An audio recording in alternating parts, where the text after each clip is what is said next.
छ। मेरो हातमा चाहिँ पूजाको फुलहरू प्रसादहरू सबै किनिसकेँ म। अब सबै लाएर पशुपतितिर म अगाडि बढ्दैछु है, अगाडि बढ्दैछु। हेर्नुहोस् यस्तो क्लिन छ है, एकदमै क्लिन रहेछ कि।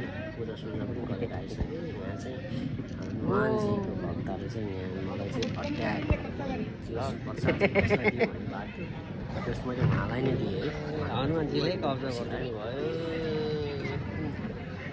उहाँ चाहिँ एक्लै रहिसक्नु भयो। अब यता चाहिँ कोही आफै सबै मान्छेहरू पुरा आफन्त हुन्छन्, पुरा फोटो सेसन गराउने, कोही यता कोही उता है। बबाल छ हेर्नुहोस् है पशुपतिनाथको। यहाँ चाहिँ एकदमै हेर्न सक्नुहुन्छ है। अब सिद्धिएर बाहिर निक्लिँदैछु। त्यहाँ पछाडि त्यहाँदेखि फ्लाइट थियो, त्योभन्दा अगाडिको दिनमा चाहिँ भिडियो चाहिँ सुट गरेको है। पशुपतिनाथले सबैको रक्षा गरौँ ल। हेर्नुहोस् ल, हेर्नु त पशुपति है त। फेरि बाँकी अर्को भिडियोमा है त। ल धन्यवाद।